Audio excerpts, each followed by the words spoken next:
How are you, Michael? I'm good. How are you? I mean, it was a rough summer, but now we're back to school. Not bad. Yeah, it's Or not bad to try to bring a little semblance of normalcy into our lives. A thing that was very abnormal for me is when we met. We met on an Amtrak train in 2011. We were both on our way to that White House Correspondents' Dinner. I remember meeting you. That was a great joy because I'm a fan. But what an epic night that was! What a crazy you called out. You called out Donald Trump, and then your follow-up was Obama calling down Donald Trump. And who might have guessed where that would have gone? I know, it would have been a lot nicer if it had just been a footnote of history instead of a tipping point. Exactly. I mean, that's the point where he was. So he started as a failed midtown real estate developer, then became a successful reality TV star, which is where this happened. And now we get this bloviating puff adder sack of lies. What next? It's certainly an interesting progression his career has taken. You're obviously, I think we share a lack of fandom for the current president, and you're actually taking steps with Vote.org, and I guess it's sort of a bit of an online art installation. Is that a safe way to describe planyourvote.org? Plan Your Vote, yeah, planyourvote.org is set up through Vote.org. And it's working with artists to make sure that people get out to vote and that people plan what they have to do in their city, in their region, in their state to be able to vote.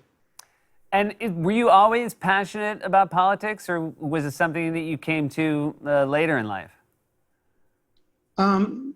It started really with the band, with my former band REM. When we were traveling outside of the country, this is during the Reagan years, and we suddenly in Europe were representative of America, and people were saying, we're there to play a show and a completely unknown band, and people are like, what the are you people thinking? What are you doing over there?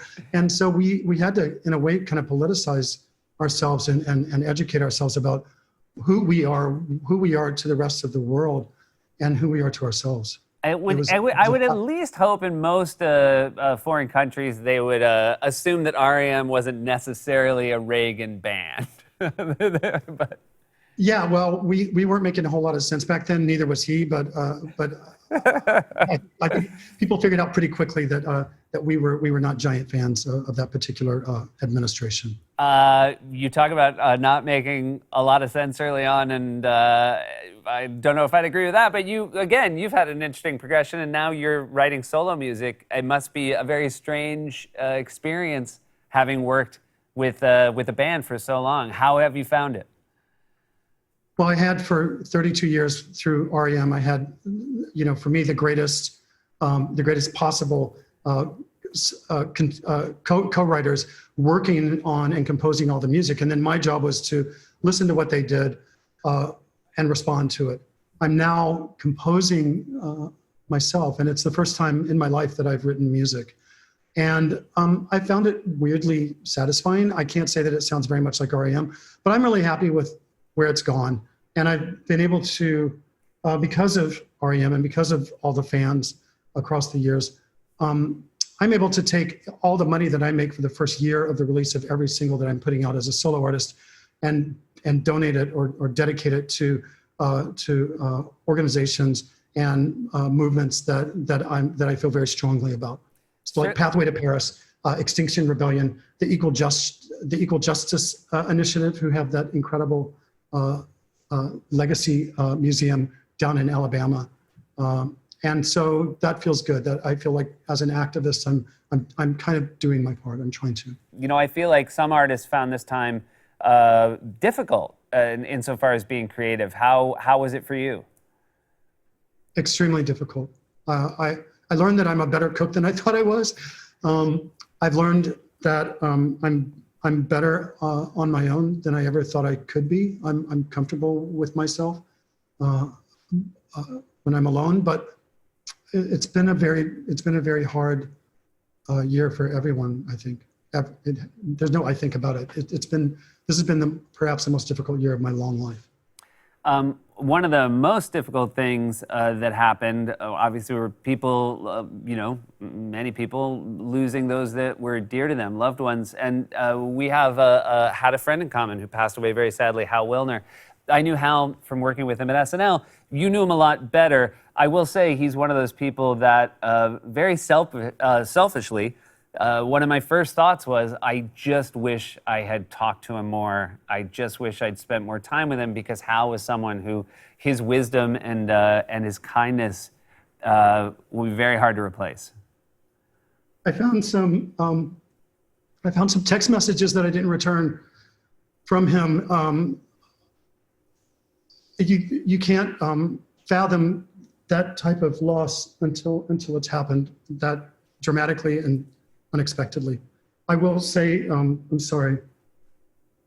I really love that guy a lot. He paid me the greatest compliment I've ever been paid in my life, and I will never forget that for my whole life. But Hal and I were working on a project that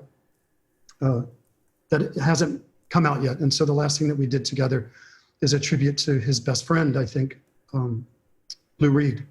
So that will be released probably very soon, and most certainly as a tribute to his genius.